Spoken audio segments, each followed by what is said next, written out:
A beautiful day to you, our esteemed viewers from the Advert Cable Network Nigeria. Welcome to another interesting episode of the program, The Disability Voice. I am Favor Ajara, your beautiful host. The Disability Voice program is created to educate the church and the general public that persons with disability can be loved, can be enabled, can be educated, and can be empowered because disability is not a stigma. It is also to advocate for the interests and the rights of persons with disabilities. Viewers, today we'll be looking at the topic, Cerebral Palsy and Down Syndrome, a case study. And with me to have this conversation is Mrs. Bibi Yekere. Mrs. Bibi Yekere is the convener of the Engaged Prayer Support and Advocacy Initiative. She is also the director of the School of Grace Learning and Vocational Center. You're welcome, ma. Thank you very much. It's good to have you here today, ma. Thanks for the invite. You're welcome, ma. So viewers will be looking at the topic once again, cerebral palsy and Down syndrome. I know when we talk of the cerebral palsy and Down syndrome, most of us, we don't really understand these two things. Sometimes we misuse them. Sometimes some of us, we interweave them. We think one is representing the other. But today, Mrs. Bibi is going to tell us what Down syndrome is and what cerebral palsy is. So please, ma, please, can you tell us what is cerebral palsy and Down syndrome? Then, if possible, the differences between the two. Okay, I would love to do this. Okay. So, cerebral palsy is a congenital disorder of motion, posture, and the muscle tone. So what that means is that, that part of the brain that is responsible to coordinate motion, posture, and muscle tone, it's paralyzed, or it's not functioning optimally. So that's cerebral palsy. Congenital, because most of the time it's basically a birth defect, injury caused by injury to the developing brain. Cerebral palsy is injury caused by due to injury in the developing brain. People with cerebral palsy, medically, research has shown that about 40% of the cases of cerebral palsy is due to prematurity. Okay. So probably, there was premature preterm birth, and maybe the required healthcare was not available, maybe incubators, whatever was required at the time to manage the situation wasn't adequate. It could result in cerebral palsy. And also, the birth affairs, probably oxygen in the brain, the flow of oxygen to the newborn child is not adequate. We'll just probably beat the child and just say, okay, it's okay. Child starts crying, it's okay. But probably there's something, a deeper investigation should have been carried out at that time, and if that didn't happen, it could result in cerebral palsy. You could also have situations where there was trauma. Maybe the mother, pregnant one, was in an accident, or she has a newborn in her hand and they were in an accident. It could result in that. And also jaundice. Jaundice could lead to cerebral palsy. And then just sometimes we have some pets that maybe the forceps delivery or something, the way the head of the child doesn't manage properly, it can result in cerebral palsy. So that's what it's about. You see the basic symptoms are, you see maybe flabby limbs or rigid limbs. So we see see their hands, probably their legs, depends on the type of CP and where it affects. So you may see, the body, everywhere, that stiffness, and they may have spasms, like their body stretching out, the poor neck control. Some of them, a few cases, even up to 8 years, neck control may be an issue. So the muscle is affected. A person with cerebral palsy may walk at a delayed rate, maybe 5 years, 6 years, even earlier. Some, even with all the therapy and everything, probably will never walk. So that's CP. Then for Down syndrome, Down syndrome is also a congenital disorder, so it's a birth defect. But Down syndrome um, basically is caused by the fact that this particular child individual has an extra chromosome. So we have 23 chromosomes, then there's a multiplication to 20 to 46. So this particular chromosome, they call chromosome 21, instead of dividing into two, chromosome 21 now divides into three. So it's a triplication of chromosome 21. While 6 October every year is celebrated as Cerebral Palsy Day, 21st March every year is celebrated as Down Syndrome Day. But the month of October is Down Syndrome Awareness Month.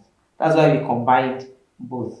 So the month of October is for Down Syndrome Awareness, but the Down Syndrome Day itself is 21st March. And now that day is significant because 21st represents, is just to symbolize that 21st chromosome.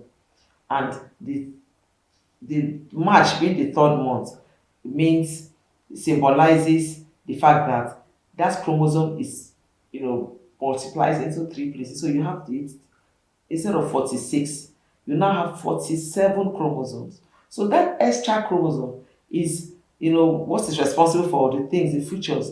Down syndrome has a lot to do with the facial features, the nose nasal bridge, flabby body too. Sometimes you see them there. So the body is soft, a bit sluggish, short stature, that's averagely short stature, short finger, and toe nails short. Then the palm, flat palm, sometimes flat feet, and the creases on my hand. Down syndrome, you just see probably two, and low set ears, so with slanty eyes. So these are some basic features to indicate that this person has is living with Down syndrome. So they are completely different conditions. Down syndrome is has to do with their chromosomes. Cerebral palsy has to do with muscle. But somehow in between, they may have some commonalities.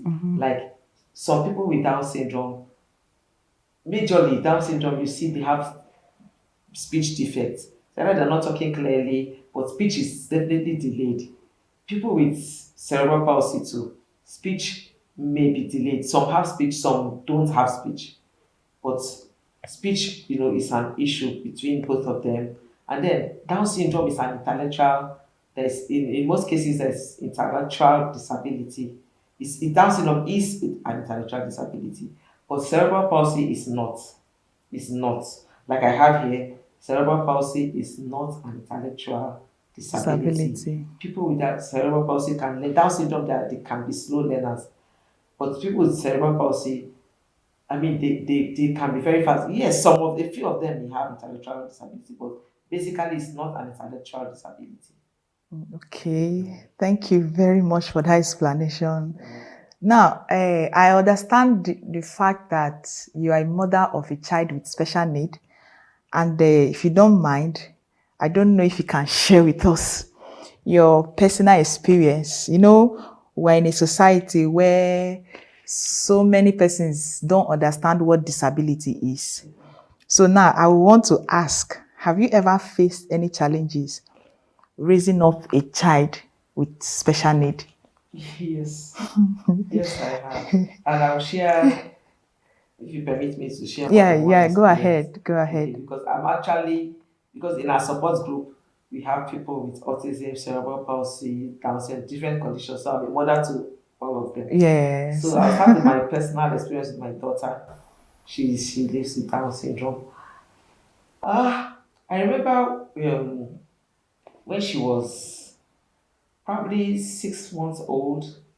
We went for lunch, and I noticed that the moment we entered the eatery, because her body was so flabby, her legs are like dangling, her back, when you hold the baby like this, for her, even as my house help was holding her, I was holding her like this. Her neck was like almost falling backwards. So I noticed that everybody was looking at her, and it made us feel very uncomfortable. Then when she was, I always talk about when she was 4 or 5 years old, we went to church. Her brother was about 8. So we went to church and it was praise and worship. She was dancing, she loves dancing. And some children in front of us were looking backwards. They kept looking backwards. I didn't know because those children were like 4 or 5 years old. I didn't know that children of that age would so easily pick out her difference. So I thought probably they were looking because her t-shirt had an inscription. I thought probably they were trying to read the inscription on her t-shirt. But they kept looking. And then her brother whispered to me that, Mommy, they are saying that Miracle is dancing like a mad girl. And this was the girl that was dancing and worshiping her God, that she's dancing like a mad girl. So immediately I felt uncomfortable in the service. Her brother felt uncomfortable, and that was in church. Her brother, of course, he really felt. In fact, from that day, I didn't go to that particular parish again because it was really, it wasn't really easy coping with what the children did, and so that's one of the things that we face on almost a daily basis, that we have to take her to a place where people don't know her. Yeah. It must really be a tough one. But now you were able to skate through this. That means we have discrimination and even that is for a child. Have you ever experienced any discrimination apart from that particular experience to the child? That has been a mother of a child with special needs. Yes. Because if for probably we go for a party or something, and children are dancing, children are coming out, they kind of feel uncomfortable if she comes out. In some cases, they feel uncomfortable if she comes out, and there are some cases that some people would not even invite you because of the child. And one of the things, bitter experiences I had, well, bitter, but it resulted in something positive, was when she started school. Because I had gone to the hospital and the pediatrician advised that whatever I was doing with my other children, with her, I had to do it earlier since she was going to be slow at learning. So when the pediatrician said that I had to enroll her in school immediately, she was maybe probably a year and 5 months or so. So I took her to creche. So the first day they welcomed her, she didn't crawl like a typical child. That time she even just learned how to start crawling, and she was like, she was rolling. She was rolling, not crawling on her falls. So when she got to school, they noticed the way she was, crawling, rolling all over the classroom and everything. But they gave her food, she ate, she didn't even cry and all that. So I think she coped very well the first day in school. But I was surprised the second day when I got there, someone was standing by the gate to say, okay, David can enter. That's her brother. David can enter. Please, madam, we cannot accommodate this child. So I was like, what happened? Oh, that we don't have the facilities. We can't cope with her. I was like, what facilities are you talking about? He said, whatever. I said, no. Did she eat in school? They said she ate. Did she cry? No. Was she cheerful? She was very cheerful. So what facility are you talking about? They said generally we don't just have the facility, and that other parents were not comfortable seeing her in the class and threatening to take their children away. So I told them that my house help was not even literate, was taking care of her at home. So I didn't see why they couldn't take care of her in school. But I had to take her away, and I think that gave birth to the advocacy arm of what we do in the Grace Funds. Wow. This is really interesting. Thank you very much for educating us on that. Viewers, we are going on a short break. When we come back, we'll continue with the conversation. Don't go anywhere. Now streaming, now analyzing, now assessing, now discussing, now sharing your thoughts on everything and every issue that affects you. ACNN is now streaming, discusses the issues trending and the matters that matter to us all. Join us every Monday to Friday at 10 a.m. on ACNN as we go in depth into every issue that impacts our lives, our communities, and our country.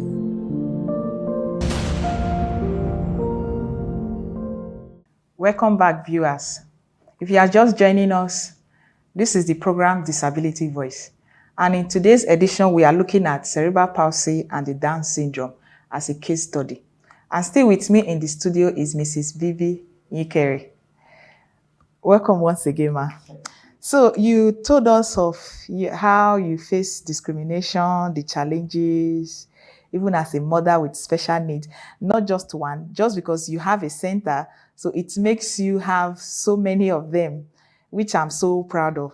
Now, I want you to tell us, the viewers, how are you coping through these challenges? Because when we talk of challenges, challenges can just make somebody to get discouraged, to throw somebody apart. Depends on how they comes. So how are you able to skate through these challenges, ma? Well, let me start by saying that the challenges are multifaceted, and then basically in Nigeria, I would say the challenges will have to do with poor healthcare, um, poor access, and then also poor access to educational facilities And acceptance too. acceptance, authenticity. Of course, the discrimination is just is terrible. So these are the challenges basically that people with special needs face.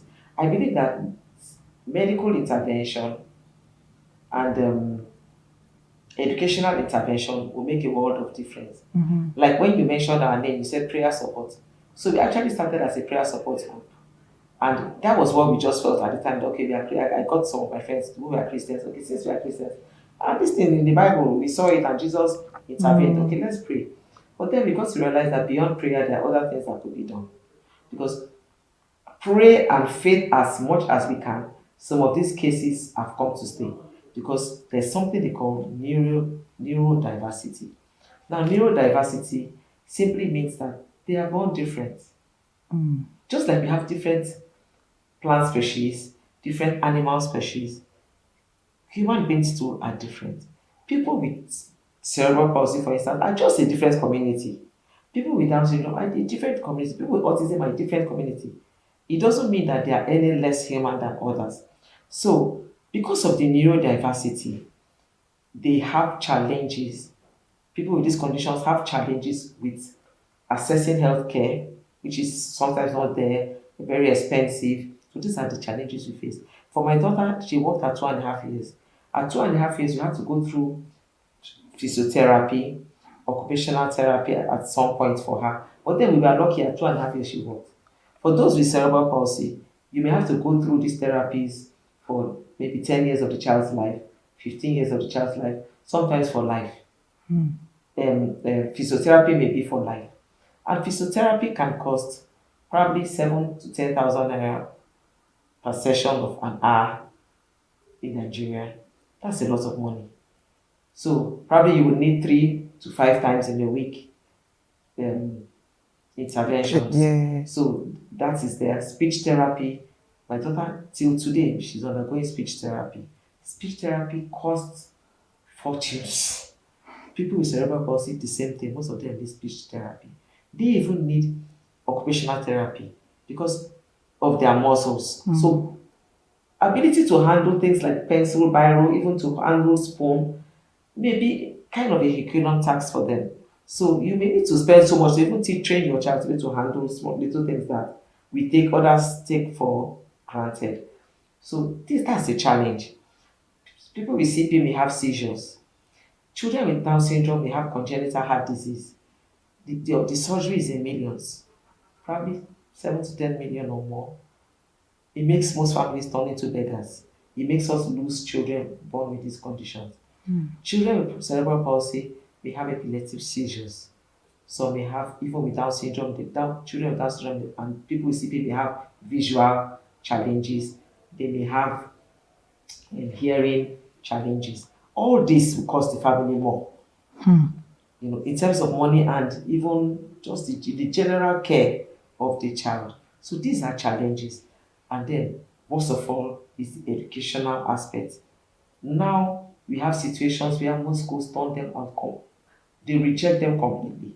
Just last week, when I called one of the parents to remind her about the was down cerebral palsy work that we normally have, when she heard my voice, she started crying. I said, what happened? Hey, her daughter is 4 years old. They asked her not to bring the girl to school again. They even refunded the fees that she had paid, that the girl shouldn't come to school again because of the condition. The school said we can't cope with this child because her muscles are so stiff and she can't sit properly even in the chair. So it actually it's not like it's easy for the school, but it's just that we, the society, the government, everybody probably haven't done enough of what we should do to help. So it's challenging. People with with CP, some of them even feeding, they have feeding disorders.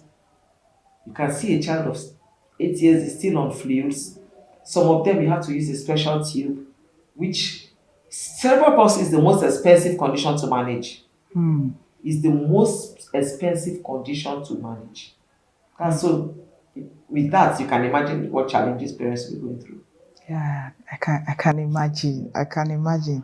Thank you for that explanation. Please, now going through this journey is not easy, but I know with God, the strength is there.